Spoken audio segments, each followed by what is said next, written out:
Next देखो, next is Kirchhoff's current law and Kirchhoff's voltage law. देखिए circuit solve करने के लिए ये बड़ा इंपॉर्टेंट है दोनों, ठीक है। तो इनको हम कंबाइंड यूज करते हैं with the help of Ohm's law, वही V is equal to I R वाला, ठीक है। चलो देखते हैं क्या होता है। First is Kirchhoff's current law. अब ये जो KCL है ना, इसको जंक्शन रूल भी बोलते हैं, जंक्शन लॉ भी बोलते हैं, जंक्शन रूल भी बोलते हैं। एक्चुअली इसके अकॉर्डिंग ये बोला गया कि क्या होता है कि जब भी हम क्या करते हैं, कहीं भी किसी भी जंक्शन पे, जंक्शन मतलब जहाँ बड़े सारे रास्ते मिलते हैं वही होता है जंक्शन। तो ऐसे ही मान लो कि वायर्स लगी हैं और कहीं जंक्शन पे जुड़ी हुई हैं, ठीक है। तो इसके अकॉर्डिंग ये बोला गया कि sum of all the currents at the junction is zero, ठीक है। तो मतलब summation of all the current is equal to zero. इसका मतलब समेशन ऑफ इनकमिंग करंट, जिसको हम फिलहाल नेगेटिव लेंगे, और आउटगोइंग को पॉजिटिव ले लेंगे। क्यों लेंगे वो बताता हूँ अभी, इज इक्वल टू ज़ीरो। या फिर इक्वल टू में लिखना है तो आपने summation of incoming current is equal to summation of outgoing current. Okay, ठीक है। मतलब क्या है इसका, मतलब ये है कि लेट सपोज कि एक करंट आ रहा था I1 और बाकी सारे आउट गोइंग है I2, I3 एंड I4। तो जंक्शन रूल ये बोलता है कि सभी आने वाले करंट, मान लो आने वालों को मैं नेगेटिव ले लेता हूँ, प्लस मतलब सभी जो करंट है उनका जो सम है वो क्या होना चाहिए, ज़ीरो। और ऑब्वियसली होना भी चाहिए। देखो अगर यहाँ से करंट आ रहा है तो वो हवा में गायब तो होगा नहीं, कहीं ना कहीं तो जाएगा ही। अगर आगे वायर्स हैं तो उन सभी में डिस्ट्रीब्यूट हो जाएगा अकॉर्डिंग टू आगे कितने रेजिस्टेंस लगे हैं उसमें, उसके अकॉर्डिंग, ठीक है। तो ठीक है, तो इसको हम लिख सकते हैं I1 is equal to I2 plus I3 plus I4, ठीक है। अब आने वाले को नेगेटिव क्यों ले रहे हैं, जाने वाले को पॉजिटिव क्यों ले रहे हैं, देखो ये सिर्फ देखने का तरीका है। आप उल्टा भी करोगे तब भी इक्वेशन बिल्कुल सही है, आंसर भी सही आ जाएंगे, लेकिन आपको एक ही कन्वेंशन याद रखनी है, ठीक है। तो फिलहाल जो मैं बता रहा हूँ वो याद रखना। देखो यहाँ पे मान लो कि पोटेंशियल V है, करंट कहाँ से चलता है, higher potential to lower potential, ऐसे ही चलता है ना। तो देखो ये जो जाने वाले करंट है वो किसकी तरफ जा रहे हैं, वो लोअर की तरफ जा रहे हैं, मतलब ऐसे समझ लो कि पॉजिटिव पॉइंट से बाहर की तरफ जा रहे हैं, ओके। इसलिए हमने इसको पॉजिटिव मान लिया। तो ये बस याद रखने का तरीका है, बाकी कोई प्रॉब्लम नहीं है। आने वाला करंट मतलब पॉजिटिव टू नेगेटिव की तरफ आ रहा है, तो इसलिए हमने आने वाले को नेगेटिव लिख दिया। ऐसा कोई स्पेशल रूल नहीं है कि नेगेटिव ही लेना है आने वाले को, आप अपोजिट भी कर सकते हो। ये देखो अगर मैं इस इक्वेशन को ऐसे लिख दूँ, I1 minus I2 minus I3 minus I4 is equal to zero, तब भी ये वैलिड बन जाएगी। ये देखो इसकी तरह, इन तीनों को राइट साइड ले जाओ, ये बन गई इक्वेशन। तो सब कुछ सही है, कोई प्रॉब्लम नहीं है। तो आपने क्या याद रखना है, इनकमिंग करंट को नेगेटिव लिखना है और आउटगोइंग करंट को पॉजिटिव। अगर आपने एक ही तरफ लिखना है तो, जैसे इक्वल टू के एक ही तरफ लिखी है ना मैंने, तब लिखना है ऐसे। अगर आपने इनकमिंग और आउटगोइंग लिखना है तब तो I1 is equal to simply ये हो जाएगा I2 plus I3 plus I4। अब इससे जो मर्जी इक्वेशन बना लो, या तो ये बना लो या फिर ये बना लो, एक ही बात है, ठीक है। तो ये आपका KCL। अब हम आगे चलते हैं KVL, उसके बाद हम इसको यूज करते हैं, ठीक है। Next one is KVL। अब देखो KVL में क्या होगा, KVL का मतलब है किरचॉफ्स वोल्टेज लॉ। अब वोल्टेज से रिलेटेड है तो जैसे जंक्शन रूल था, इसका नाम वैसे ही है दूसरा वाला, लूप रूल, क्योंकि ये एक लूप पे लगता है। जैसे पिछला वाला जंक्शन पे लगा था, ये वाला लूप में लगता है, ठीक है। लूप होगी तो लगेगा, नहीं होगी, क्लोज लूप नहीं होगी तो नहीं लगेगा। एग्जाम्पल के लिए मान लो ये सर्किट है, इसमें कुछ भी नाम दे देते हैं, जैसे R1, R2, E1, E2। तो अकॉर्डिंग टू दिस लॉ क्या बोला गया कि summation of all potential differences is equal to zero, या फिर इसको आप बोल सकते हो कि summation of all EMF and summation of all voltages drop across any resistance, या किसी भी कंपोनेंट के अराउंड जो भी होगा, उन सभी का सम जो है वो ज़ीरो होना चाहिए। ठीक है। अब इस एग्जाम्पल में कैसे देख सकते हैं हम, लेट सपोज मैं मान लेता हूँ कि ये करंट इस तरफ जा रहा है आई, तो मैं क्या लिखूँगा इक्वेशन, अब ये सारे सीरीज में ही है, मतलब चारों चीज़ें सीरीज में लगी हैं, तो बड़ा आसान है। जिस तरफ से करंट एंटर हो रहा है रेजिस्टेंस के ऊपर आपने साइन लगा लेने हैं। सिमिलरली अगर कैपेसिटर होता तो उस पर भी लगा लेते हैं, इंडक्टर होता तो उस पर भी लगा लेते हैं, बट फिलहाल हमारे पास सिर्फ रेजिस्टेंस है, तो अभी रेजिस्टेंस की बात करते हैं। ओके, तो अब मैंने क्या करना है, अब लूप लिखनी है मैंने इस तरफ को, नाम दे देता हूँ मैं A B C and D. तो अब लूप लो लगाना है मैंने, तो क्या लिखूंगा, in loop A to B to C to D to A. Loop का नाम पूरा लिखना है ए से लेके ए तक, ठीक है। बी से शुरू किया तो B C D A B. Okay, फिलहाल शुरू कर दो, तो ए से शुरू कर रहा हूं मैं, तो ए से आने पे पहले क्या साइन दिखाई दे रहा है, पॉजिटिव, तो ये वाला पॉजिटिव आ गया। अब हमें क्या लिखना है, पोटेंशियल ड्रॉप, तो इसके अक्रॉस पोटेंशियल ड्रॉप कितना होगा, इसके अक्रॉस पोटेंशियल ड्रॉप होगा जितना इसमें करंट जा रहा है वो मल्टीप्लाई इसका रेजिस्टेंस, तो ये आ गया। तो यहाँ लिख दो, तो सबसे पहले क्या लिखोगे, प्लस R1 I1। तो जैसे जैसे आप क्वेश्चन करोगे अपने आप समझ आता जाएगा, ठीक है। सेकंड देखो, उसके बाद हम कहाँ आए, ए से बी पे आ गए, बी से अब सी की तरफ जाना है, तो बी से सी की तरफ जाते हुए पहले साइन कौन सा आ रहा है, पॉजिटिव, तो लगा दो पॉजिटिव, प्लस का R2 और उसमें करंट कौन सा जा रहा है I2। तो देखो ये भी पोटेंशियल आ गई, ये भी पोटेंशियल आ गई, ठीक है। तो इसको मैं हटा देता हूँ यहाँ से, तो ये देखो इसका नाम लिख देते हैं हम, मान लो ये V1 थी इसके अक्रॉस, और इसके अक्रॉस V2 आई, जो कि हमने लिख दी है। ऑब्वियसली V2 का पॉजिटिव यहाँ होगा और नेगेटिव यहाँ होगा, V1 का भी पॉजिटिव वहाँ होगा जहाँ से करंट एंटर कर रहा है। ओके, तो ये लगी दो चीज़ें, तो दो चीज़ें आ गई। अभी दो और एलिमेंट बचे हैं, दो बैटरीज। अब यहाँ से जब मैं सी से जा रहा हूँ डी की तरफ, तो पहले नेगेटिव आ रहा है फिर पॉजिटिव आ रहा है, ठीक है। उसके बाद डी से ए की तरफ जाऊँगा तब भी पहले नेगेटिव आ रहा है फिर पॉजिटिव आ रहा है। तो जो साइन पहले दिखाई दे, मैंने क्या बोला, वही लिख देना, ज़्यादा ध्यान नहीं देना, और इसी कन्वेंशन को हमेशा याद रखना, बस इक्वल टू ज़ीरो। तो देखो sum of all voltages source V1 plus V2 plus दो बैटरीज, इन सभी का सम क्या आ गया, ज़ीरो के इक्वल। तो ध्यान रखने वाली बात सिर्फ इतनी सी है कि जो आपने खुद करंट एज्यूम करना है उसके हिसाब से रेजिस्टेंस के ऊपर पॉजिटिव और नेगेटिव लगा देना है बस, और इसमें कुछ ध्यान रखने वाला नहीं है। और किसी एक लूप को पकड़ लो, अभी तो ये क्लॉकवाइज ली थी, इसको एंटी क्लॉकवाइज ही ले सकते थे, ठीक है। फिलहाल ये इक्वेशन बन गई, दिस इज योर आंसर।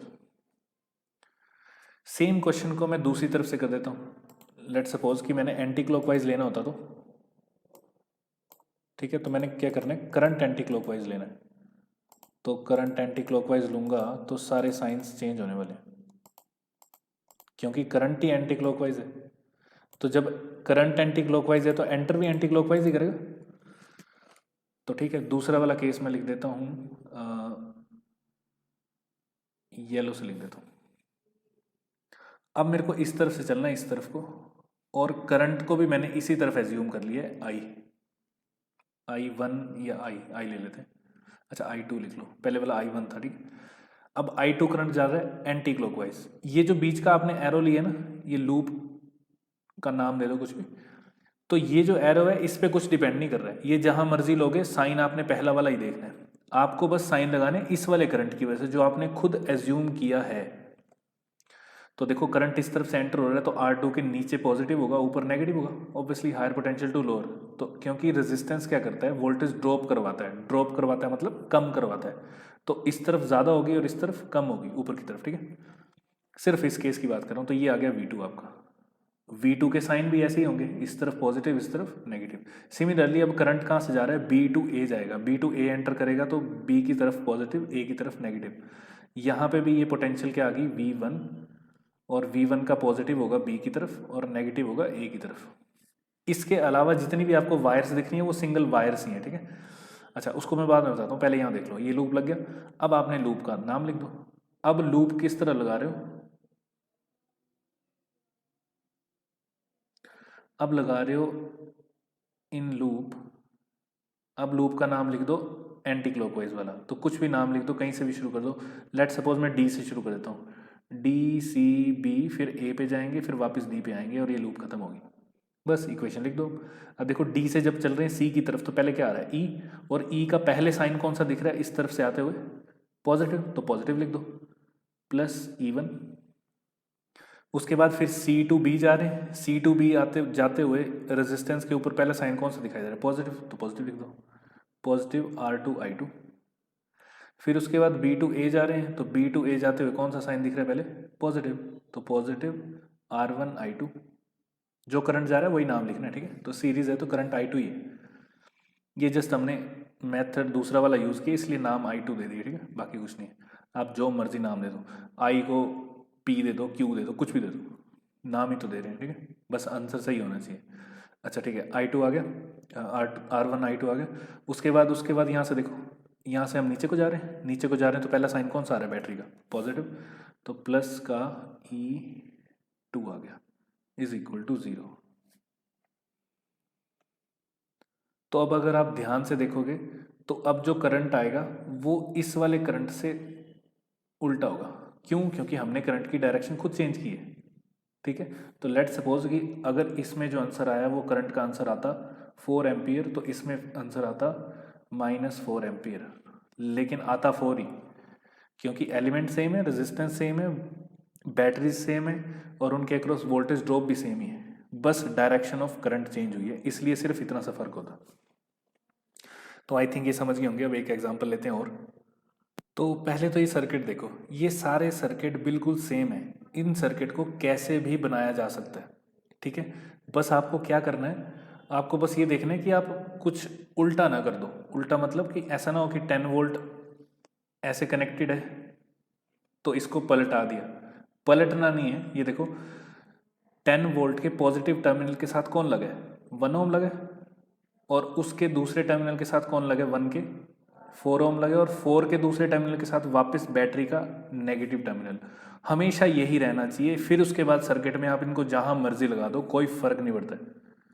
जैसे यहाँ देखो 10 का पॉजिटिव के साथ 1 का पहला, फिर 1 का दूसरा टर्मिनल, ओके, फिर 4 का जो दूसरा है वो कहाँ है बैटरी के नेगेटिव के साथ। सब जगह ऐसे ही है, 4 का दूसरा बैटरी के नेगेटिव के साथ, पहला 1 के साथ, 1 का पहला पॉजिटिव ऑफ बैटरी के साथ, यहाँ पे भी वैसे ही है, ठीक है। तो ये सारे सर्किट बिल्कुल सेम है, ओके। चलो तो हम इनमें से कोई एक उठा लेते हैं। फॉर एग्जांपल मैं ये वाला ले लेता हूँ ताकि यहाँ बन जाए सब कुछ अच्छे से। एक यहाँ ले लेते हैं और एक थोड़ा दूर ले लेते हैं। This is your 1 ohm, this is your 4 ओम।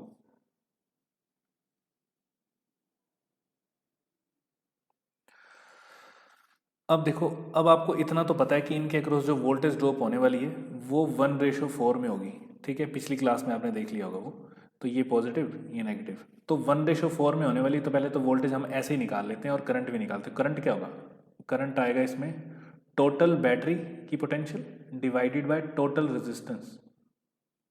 कितना है, एक ही बैटरी लगी है तो चुपचाप 10 लगा दो, 10 डिवाइडेड बाय 5, 2 एम्पियर।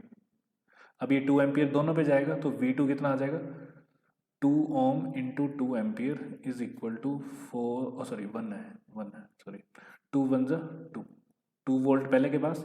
अब इससे 4 टाइम्स ज़्यादा होगा इसमें तो ऑब्वियसली 8 ही होगा। तो V ऑफ 4 ओम के अक्रॉस कितना होगा 4 इंटू 2 इज इक्वल टू, अच्छा ये 1 ओम है ना, ओके, तो 4 2 8 वोल्ट हो गया, 10 वोल्ट पूरा होना भी चाहिए था, ठीक है। तो इतना तो हमें पता लग गया कि करंट आने वाला है 2 एम्पियर, वोल्टेज ड्रॉप आने वाला है 2 वोल्ट और 8 वोल्ट, ठीक है। चलो अब इस पे KVL लगाते हैं क्योंकि हमें वैल्यूज पता लग गई। इसको हटाओ यहाँ से, इसको भी हटा ही लो। अब देखो KVL लगाने के लिए कंडीशन क्या होनी चाहिए थी, सबसे पहले तो हमने करंट एज्यूम करना है। दोनों मेथड से यूज करके दिखा देता हूँ। पहले मैं करंट इस तरफ को ले रहा हूँ जो कि हमने कल अभी सॉरी पिछली वाली स्लाइड में किया था। लेट सपोज ये करंट I1 है, ठीक है। अब I1 कहाँ से आ रहा है, क्लॉकवाइज आ रहा है, तो A B C D, तो 1 आ रहा है, 1 के बाद कहाँ आया B से होते हुए नीचे आ रहा है, नीचे आ रहा है मतलब यहाँ पॉजिटिव यहाँ नेगेटिव, फिर यहाँ पॉजिटिव यहाँ नेगेटिव, हो गया पूरा। तो ये आ गया आपके पास। अब आपने निकालना है current in the circuit using KVL। आप डायरेक्ट निकाल सकते हो, कोई प्रॉब्लम नहीं, मैं जस्ट मेथड एक्सप्लेन कर रहा हूँ ताकि आसान वाले सर्किट्स पे आपको मेथड यूज़ करना आ जाए, फिर आप जिस पे मर्जी कर सकते हो, ठीक है। तो अब देखो इन लूप लूप कहाँ से शुरू हो रही है, ए से शुरू हो रही है, ए बी सी डी ए, ठीक है। तो क्या करोगे, लूप लगा दो ऐसे। ये जो एरो लगा रहे हो ये आप जैसे मर्जी लगा सकते हो, अपनी मर्जी से, लेफ्ट राइट जैसे मर्जी लगा, कोई फर्क नहीं पड़ता है। बस आपने साइन जो है वो उस करंट से लगाने है जो आपने खुद एज्यूम किया है। ये लूप कुछ नहीं बता रहा है, मतलब ये जो एरो है ना वो कुछ नहीं बता रहा है। ओके, चलो शुरू हो जाओ। अब कहाँ से शुरू करेंगे, ए से शुरू करते हैं। तो ए से शुरू कर रहे हो तो ए से बीच में तो कुछ है ही नहीं, बी से सी में दोनों चीज़ें लगी हैं तो दोनों लगा दो। पहले क्या आ जाएगा, प्लस रेजिस्टेंस, रेजिस्टेंस मतलब 1 इंटू करंट कितना जा रहा है उसमें, आई 1।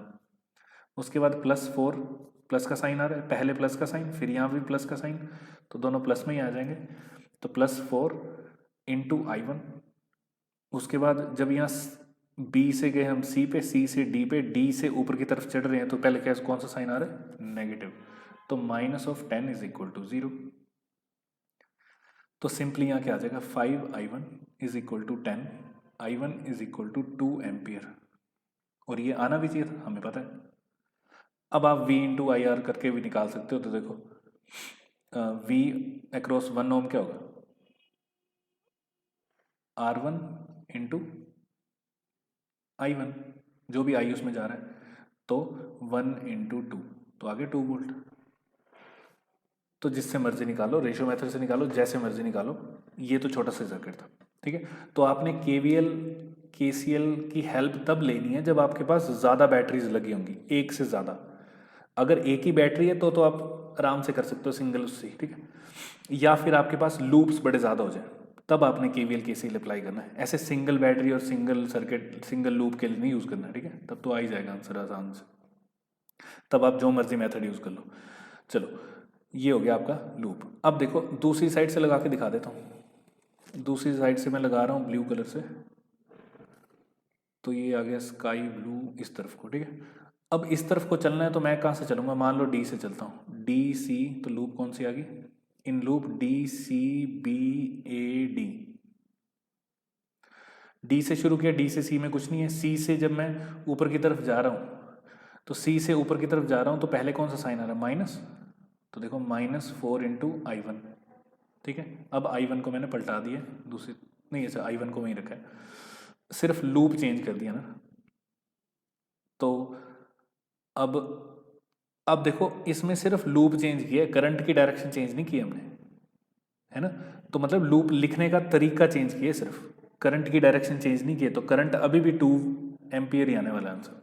तो देखो निकाल के देख लेते हैं, 4I, फिर उसके बाद क्या आ जाएगा, यहाँ ऊपर प्लस है नीचे माइनस है, तो -1 × I1। और उसके बाद ऊपर से जब B से हम इस तरफ को जा रहे हैं A से होते हुए बैटरी में, तो पहले साइन कौन सा आ रहा है, पॉजिटिव, तो प्लस का 10 = 0। तो देखो ये क्या आ जाएगा, -5I1 = -10, माइनस माइनस कट गया, I1 कितना आ गया, 2 एम्पियर। तो हमने जो करंट एज्यूम किया था वो ये था, I1 = 2 एम्पियर आ गया। तो ये 2 एम्पियर ही होना चाहिए था, चाहे हम लूप इस तरफ से लिखें क्लॉकवाइज या एंटी क्लॉकवाइज, उससे कोई फर्क नहीं पड़ता। तो आई थिंक अब आपको ये समझ आ गया होगा। अब मैं करंट की डायरेक्शन चेंज कर देता हूँ, तो आंसर क्या आना चाहिए, ऑब्वियसली करंट की डायरेक्शन चेंज करने पे नेगेटिव आना चाहिए। तो देख लेते हैं नेगेटिव आ रहा है कि नहीं। तो मैंने क्या किया, करंट की डायरेक्शन चेंज करने के लिए इसको भी हटा ही देते हैं। अब देखो करंट मैंने यहाँ से मान लिया इस तरफ को जा रहा है, नेगेटिव से बाहर को निकल रहा है, ऐसा होगा नहीं बट फिर भी, तो इसका मतलब करंट की डायरेक्शन गलत आएगी या नेगेटिव आएगी। तो इसको I2 ले लेते हैं। I2 यहाँ से एंटर कर रहा है 4 में, इस तरफ से प्लस आएगा, इस तरफ माइनस आएगा, इस तरफ प्लस आएगा, इस तरफ माइनस आएगा। तो वोल्टेज ड्रॉप भी इस तरफ को हम मान सकते हैं, जो कि गलत हो जाएंगे, उल्टे हो जाएंगे ना, नेगेटिव आएंगे वो भी। चलो छोड़ो। तो फिलहाल हम लूप लिख रहे थे, तो लिखो लूप लिख देते हैं। लूप को भी हम एंटी क्लॉकवाइज ही ले लेते हैं। तो कहाँ से शुरू करें, ए से डी, डी से सी, सी से बी, बी से ए, वापस खत्म। तो शुरू कर दो ए से। तो ए से शुरू करूँगा तो यहाँ ए से नीचे को जाना है डी की तरफ को, तो पहला साइन कौन सा आ रहा है, पॉजिटिव, तो +10। फिर उसके बाद यहाँ से नीचे को गया, सी से ऊपर को जाने की कोशिश की, तो ऊपर कौन सा साइन आ गया, प्लस का, +4 × करंट कितना जा रहा है, I2, उसके ऊपर +1 × I2, और बस खत्म हो गया, इज इक्वल टू 0। तो देखो 5i2 is equal to minus का 10, तो i2 is equal to minus का 2 एम्पियर आंसर। ठीक है, एलिमेंट वही थे, बैटरी वही थी, सिर्फ करंट की डायरेक्शन चेंज की। पहले हमने इस तरफ को लिया था, अब हमने नीचे से ऊपर को ले लिया। ठीक है, तो आंसर आ गया, और नेगेटिव आना चाहिए था। तो ऐसे लगाते हैं आपके KVL। तो ये तो था छोटा सा सर्किट, अब थोड़ा सा बड़ा ले लेते हैं। तो ये आपको सर्किट दिख रहा होगा। तो देखो KVL लगाने से पहले आपको क्या करना है, KCL की कंडीशन सेटिस्फाई करवानी है। ओके, तो KCL की कंडीशन कैसे सेटिस्फाई करवाएंगे? देखो दो लूप हैं, तो आपके पास वेरिएबल भी दो ही आने चाहिए। दो लूप्स दिखाई दे रहे हैं, 1 2, तो आपके पास वेरिएबल भी दो ही होने चाहिए, I1 एंड I2। तीन भी ले सकते हो, लेकिन फिर तीसरे वाला क्या होगा, जो I होगा वो क्या होगा, I3 क्या होगा, I1 प्लस I2 ही होगा, या फिर समथिंग कुछ और। ठीक है, तो पहले आपको डायरेक्टली KCL अप्लाई करवा देना है, ताकि हम लोग क्वेश्चन कर सकें। अब देखो कहीं से कोई भी सर्किट में कोई भी करंट चला सकते हो, बस KCL को अप्लाई करवा देना किसी भी तरह। तो फॉर एग्जांपल मैं दो सर्किट अलग अलग ले लेता हूँ, दो क्या जितने मर्जी KCL लगा लो यहाँ पे, 1 2, फिर एक और लगा लो, एक और लगा लेते हैं, ये लो। ठीक है, अब देखो इन सभी में मैं करंट की डायरेक्शन लगा के KCL अप्लाई करवाने की कोशिश करवाता हूँ आपकी। अब आपने देखना है कि कौन सा आपको सही लगेगा और वो सॉल्व कर लेना। तो मान लो सबसे पहले वाले की बात करते हैं। मैंने क्या किया, मैंने मान लिया कि मेरे जो करंट है वो इस तरफ से आ रहा है, एक आ रहा है I1 और एक इस तरफ से आ रहा है I2। ठीक है, और इसमें एंटर हो जा रहा है, वहाँ से दोनों तरफ से आया, यहाँ एंटर हो गया, यहाँ पे क्या आ जाएगा I1 प्लस I2, इतना। ठीक है, दूसरा केस, बस KCL अप्लाई हो गया इस जंक्शन पे, यही करना था हमने। अब दूसरा देखो, इस जंक्शन में फिर से KCL अप्लाई करवा दो। लेट सपोज कि यहां से करंट आया I1 और यहां से करंट आ गया I2, और इस तरफ को चला गया I1 प्लस I2। और क्या कंडीशंस ले सकते थे आप, यहां से करंट ले आओ, एक करंट यहां से आ गया I1, एक यहां से आ गया I2, और किस में एंटर करवा दिया, इसमें I1 प्लस I2। फिर से इस जंक्शन पे कौन अप्लाई हो गया, KCL। तो बस इसी तरह से KCL अप्लाई करवाना है। और कोई कंडीशन बची है तो वो भी देख लेते हैं। मान लो यहाँ से बाहर निकाल देते हैं I1 प्लस I2, और वो एक इधर चला गया I1 और एक इधर चला गया I2। अच्छा, ये तो फर्स्ट कंडीशन की तरह ही है। हाँ, तो ये दोनों एक दूसरे के अपोजिट है ना, तो मतलब जो आंसर आना होगा वो आ जाएगा। अगर आपने करंट की डायरेक्शन सही ली है तो वो वाले आंसर पॉजिटिव आएंगे, अगर आपने करंट की डायरेक्शन गलत ली है तो वो नेगेटिव आ जाएंगे, बस आंसर आ गया। तो अब देखो, अब मैंने क्या करना है, मैंने साइन लगाने हैं। अब देखो फर्स्ट ब्रांच ये वाली दिख रही है आपको, फर्स्ट पार्ट का फर्स्ट ब्रांच देखो, ये फर्स्ट ब्रांच है। अगर ये फर्स्ट ब्रांच है तो इसमें करंट जा रहा है फ्रॉम लेफ्ट टू राइट, तो इस तरफ पॉजिटिव, इस तरफ नेगेटिव। करके देखो, अब देखो इसमें क्या हो रहा है। हाँ, तो मैं बता रहा था आपको कि फर्स्ट ब्रांच में I1 करंट जा रहा है, तो देखो जब तक जंक्शन नहीं आता तब तक करंट सेम रहता है। ये देखो यहाँ से लेके ये पूरा यहाँ तक जो है वो सेम करंट I1 जाएगा। ठीक है, तो बैटरी में से भी जाएगा, सब में से जाएगा, सब कुछ होगा। तो हम क्या करेंगे, जिस तरफ से करंट आ रहा है उस तरफ हायर पोटेंशियल, जिस तरफ से निकल रहा है वहाँ लोअर पोटेंशियल, तो ये साइन लगा दिया। सिमिलरली I2 कहाँ से आ रहा है, इस तरफ से एंटी क्लॉकवाइज, तो I2 जो है वो लगा देंगे उसका पॉजिटिव यहाँ और नेगेटिव इस तरफ। तो ये जो पॉजिटिव नेगेटिव आप लगा रहे हो वो पोटेंशियल का पॉजिटिव नेगेटिव है। दैट मीन्स कि पोटेंशियल ड्रॉप, इस तरफ पोटेंशियल ज़्यादा है, राइट साइड कम है, इसका मतलब ये होता है। और इसका मतलब है कि यहाँ ज़्यादा पोटेंशियल है, यहाँ कम है, सिंपल ये मतलब है। ठीक है, तो पोटेंशियल ही लिखने हैं वैसे तो हमने। ओके, अभी बीच वाली ब्रांच में देखो, बीच वाली ब्रांच में ये जो करंट है ना I1 प्लस I2, वो यहाँ से लेके यहाँ तक सेम रहेगा। क्योंकि यहाँ से यहाँ तक जंक्शन कोई बीच में बट नहीं रहा है। जैसे ही जंक्शन बट गया इसका मतलब करंट भी चेंज हो जाएगा वहाँ पे, ठीक है।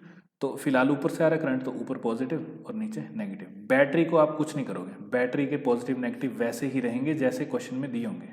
ऊपर को दिए होंगे तो ऊपर को, नीचे को दिए होंगे तो नीचे को, सिंपल। अब हम लगा देते हैं इस पर लूप रूल। अब कहीं से भी लूप ले सकते हो आप। फिलहाल हम क्या कर रहे हैं, जिस डायरेक्शन में करंट हमने माना है उसी में ले लेते हैं, ताकि नेगेटिविटी ना आए ज़्यादा हमारे आंसर में, ठीक है। तो देखो ये लगा दिया क्लॉकवाइज, पहली लूप में क्लॉकवाइज लगा दिया। नाम दे देता हूँ मैं ABCD E और ये F।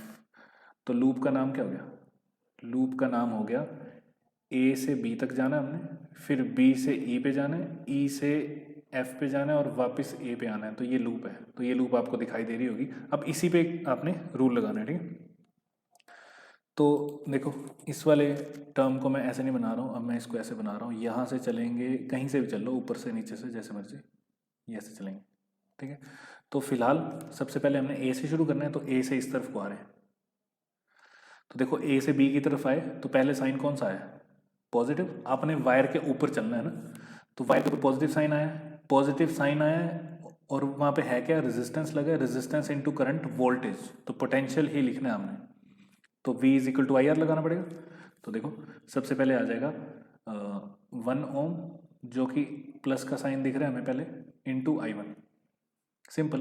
अब ये देखो A से नीचे आए, B से होते हुए E पे, और E से फिर ऊपर चढ़ेंगे हम, ठीक है। तो A से B पे तो आ गए, अब B से कहाँ जाना है, E पे। अब B से E तक के बीच में दो एलिमेंट्स आ रहे हैं, एक रेजिस्टेंस और एक बैटरी। रेजिस्टेंस का एलिमेंट अभी अभी आपको पता है, ऊपर से देखने पे पहले क्या आ रहा है, पॉजिटिव। अगर आप ऊपर से आ रहे हो रास्ते पे चलते हुए तो पॉजिटिव आएगा, पॉजिटिव लगा दो। Resistance into current I1 plus I2, तो ये आ गया। उसके बाद नीचे आए तो बैटरी का पॉजिटिव साइन दिख रहा है पहले, तो बैटरी का पॉजिटिव, प्लस बैटरी जितनी भी है वो 2। उसके बाद E से F से होते हुए A की तरफ को जाने लगे तो फिर से बैटरी आ गई, बैटरी का नेगेटिव आ गया, तो -7 इज इक्वल टू 0। तो देखो पूरा लूप खत्म हो गया। अब इसको थोड़ा सा सॉल्व कर लो, सॉल्व करोगे तो क्या आएगा, I1 यहाँ पे 1 और 3 यहाँ पे, तो 4I1 प्लस 3I2, ये तो आपको दिख ही रहा है। 7 माइनस का 7 है और प्लस का 2 है, तो ये आ जाएगा -5 इज इक्वल टू 0। तो इसको थोड़ा सा सॉल्व करके लेते हैं। 4I1 plus 3I2 is equal to 5। कुछ कॉमन निकल रहा होगा तो आप कॉमन निकाल के काट भी सकते हो, ठीक है। फिलहाल हमारे पास ये इक्वेशन आ गई फर्स्ट लूप की। अब देखो सेकंड लूप की। सेकंड लूप की इक्वेशन येलो से लिख देते हैं। अब करंट ऐसे लेना हमने anti clockwise, sorry loop anti clockwise, current तो चल ही रहा है।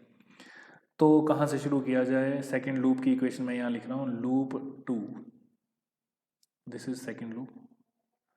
अब हम शुरू करें डी से, डी उसके बाद सी, उसके बाद बी, उसके बाद ई, उसके बाद वापस डी पे। तो आई थिंक लूप तो आपको दिख ही रही होगी। तो डी से चलना शुरू कर दो। डी से चलोगे तो सबसे पहले साइन कौन सा आ रहा है, बैटरी का नेगेटिव, तो -14। उसके बाद ऊपर गए सी पे, सी तक कुछ नहीं है, सी के बाद बी की तरफ जा रहे हो तो पहले पॉजिटिव साइन आ रहा है, तो प्लस का 2, और उसमें से करंट कितना जा रहा है, I2, दिस इज वोल्टेज। तो देखो सारी जगह वोल्टेज लिखी है, ये भी पोटेंशियल ड्रॉप है, ये भी पोटेंशियल है, ये भी पोटेंशियल है, ये तो बैटरीज ही है। तो +2I1 आ गया, तो ये हो गया। अब उसके बाद बी से नीचे को आना पड़ेगा ई की तरफ, तो बी से जब नीचे को आ गए तो क्या आ रहा है, plus sign, +3 × I1 plus I2।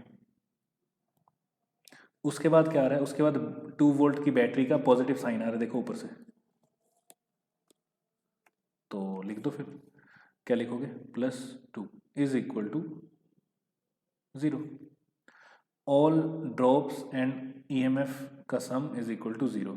अब देखो I1 कहाँ पे आ रहा है, सिर्फ एक ही I1 है यहाँ पे, तो इसको थोड़ा सॉल्व कर लेते हैं। 3I1 आ गया, उसके बाद I2 कितने, 2 और 3 5, तो प्लस का 5I2 आएगा, प्लस का प्लस होगा तो प्लस लिखना है, माइनस होगा तो माइनस लिखना है, -12 इज इक्वल टू 0।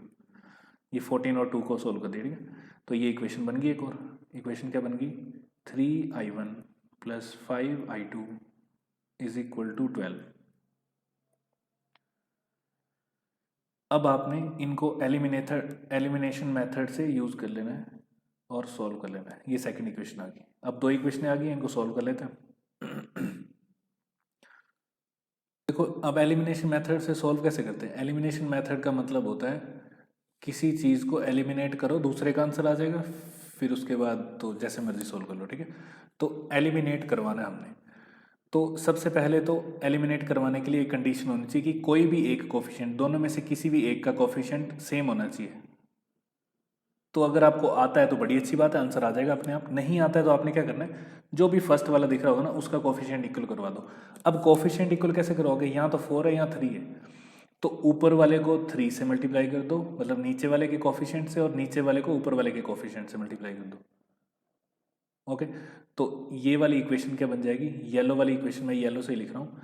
3 4 ज़ा 12 I1 प्लस 5 4 ज़ा 20 I2 इज इक्वल टू 12 4 ज़ा 48।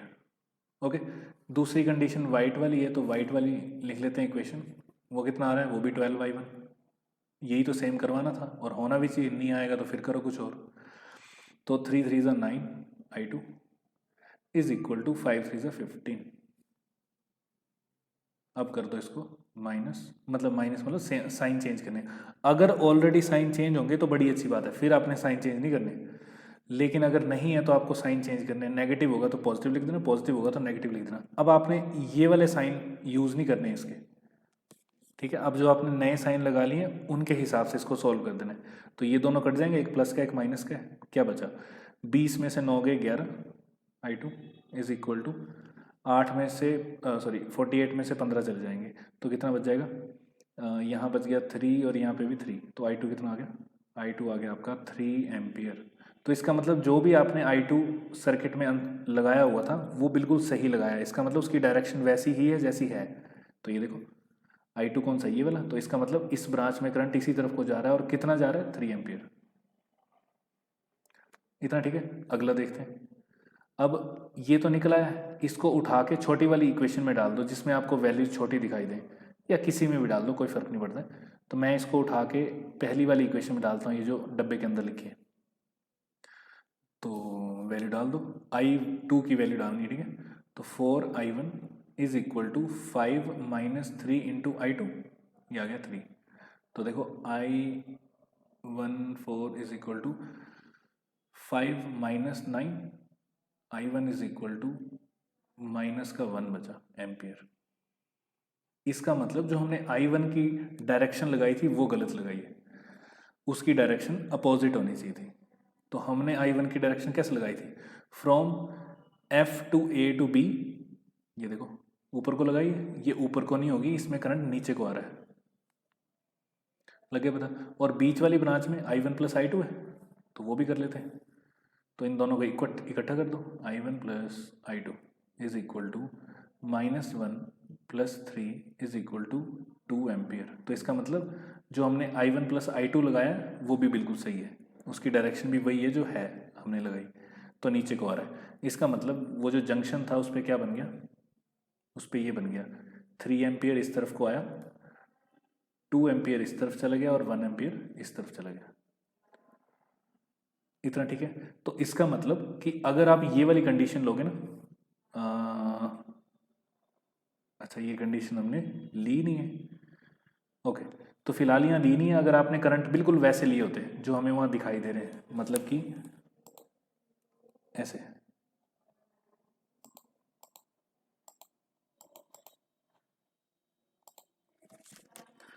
अगर आपने करंट ऐसे ना लेके ऐसे लिए होते, इसको सॉल्व करके देखना। इसको ले लो, इसको ले लो I1, इसको ले लो I2, और यहाँ से क्या आएगा? I1 plus I2। ये भी तो KCL से सेटिस्फाई हो रहा है ना यहाँ पे। इन करंट्स के अकॉर्डिंग लूप लगा के देखना, आपके तीनों आंसर बिल्कुल पॉजिटिव आएंगे। क्यों? क्योंकि सच में ऐसा ही होनी चाहिए डायरेक्शन। तो जो हमने एज्यूम की है वो बिल्कुल सही होगी, ठीक है। तो ये एजम्पशंस हमें पहले लेनी पड़ती हैं ताकि हम आंसर निकाल सकें, ओके। तो अब हमारे पास कंडीशन क्या आ गई है वो लिख लेते हैं। तो यहाँ से करंट जा रहा है आपका 3 एम्पियर, पॉजिटिव नेगेटिव, नीचे को जा रहा है पॉजिटिव नेगेटिव, तो यहाँ 2 एम्पियर, और इस तरफ को जा रहा है 1 एम्पियर, पॉजिटिव नेगेटिव। अब देखो, हो सकता है कि यही आपका क्वेश्चन हो, एवरी ब्रांच में करंट निकालो, आपने निकाल दिए, फर्स्ट ब्रांच में 1, सेकंड ब्रांच में 2 और थर्ड ब्रांच में ऊपर को जा रहा है 3 एम्पियर। ओके, ये हो गया क्वेश्चन। अब हो सकता है इसकी बजाय आपसे पूछा होता कि बताओ यहाँ पे पोटेंशियल क्या है, यहाँ पे पोटेंशियल कितनी होगी। तो आपने क्या करना है, ये जो बीच वाली ब्रांच है ना, इसको उठा के अलग से बना लेना। तो ये देखो, ये आ गया, और यहाँ लगी बैटरी, और ये आ गया। अब आपको पूछा है कि बताओ इस V की पोटेंशियल कितनी है। नीचे तो नेगेटिव है, तो इसको ग्राउंड कर दो। ग्राउंड भी क्यों करना है इसको, हाँ चलो ग्राउंड ही कर दो। ओके, इसकी वैल्यू है 2 वोल्ट, इसका रेजिस्टेंस है 3 ओम। अब आपको निकालना है इस V की पोटेंशियल क्या है। तो देखो, इस सर्किट को क्लोज करो और लूप लगा दो।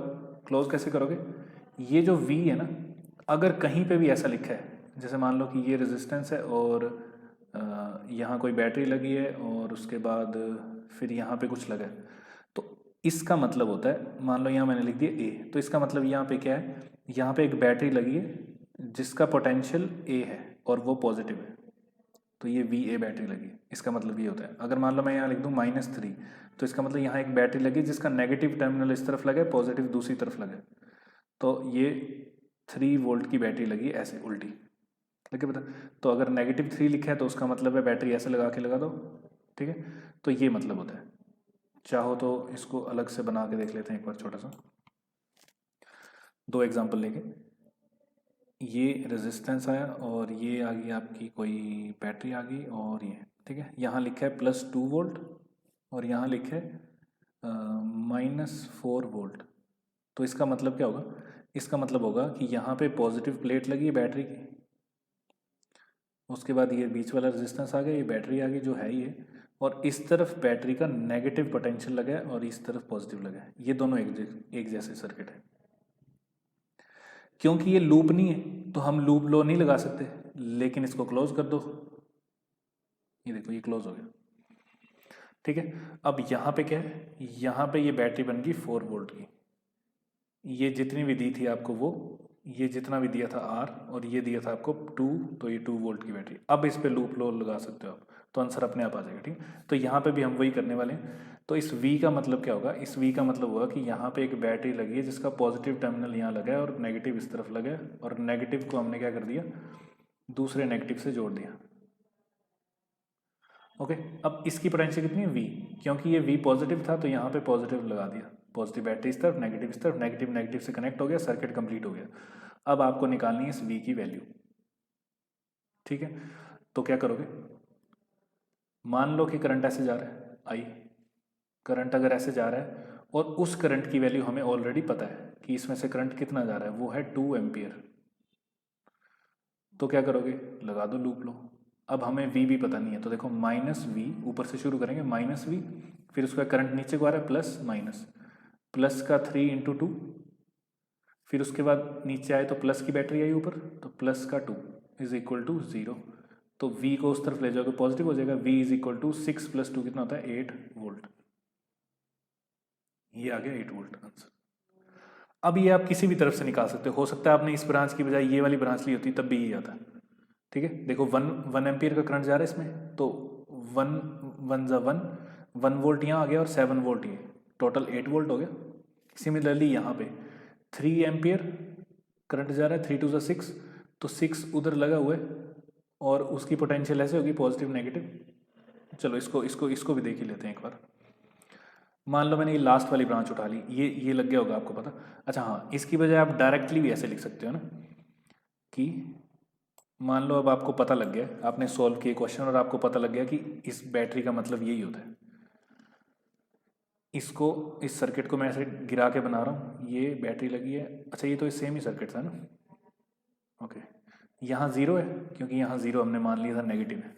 यहाँ V मान लिया, इसको आपने 3 ओम माना था, और ये 2 एम्पियर का करंट इसमें जा रहा है, और ये बैटरी थी आपकी 2 वोल्ट की। तो देखो, अगर आपको सोल्व करना आ गया तो आप डायरेक्टली लिख सकते हो कि इस V की जो वैल्यू है वो क्या होगी, V = 2 × 3 + 2, बस खत्म आंसर।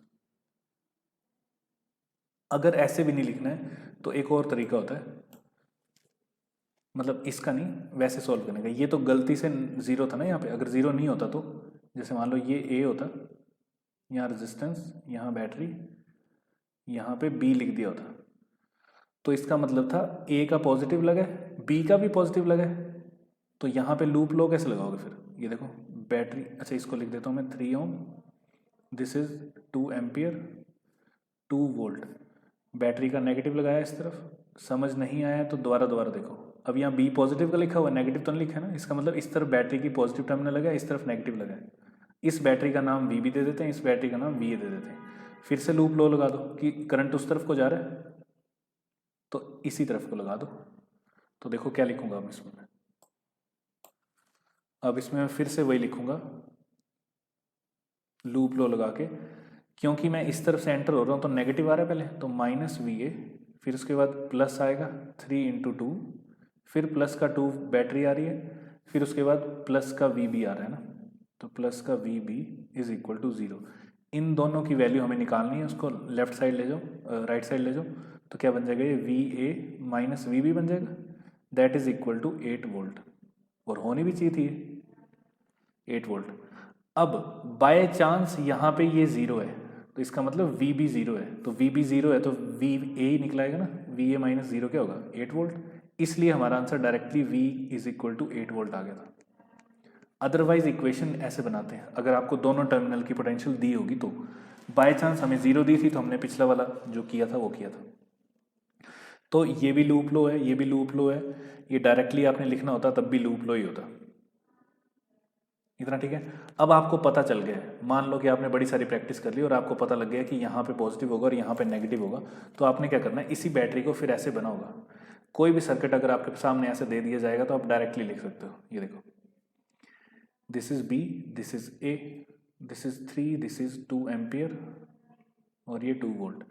अब आपको पता है कि करंट ए से बी पे जा रहा है तो ए की पोटेंशियल ज़्यादा ही होगी और बी की कम ही होगी, तो यहाँ पे क्या आएगा V A minus V B, अपने आप ही लिख दोगे आप, क्योंकि आपको पता लग गया। और इसी को आप वी ए बी भी बोल सकते हो, दैट इज इक्वल टू, मतलब ए बी के बीच की potential, that is equal to 3 into 2 6 plus 2, फिर से आ गया 8 वोल्ट। तो आपको बड़े सारे मेथड्स बता दिए मैंने, जैसे मर्जी यूज़ करो, नहीं पता लगता है तो ऐसे बनाओ बैटरी और फिर केवीएल लगा दो।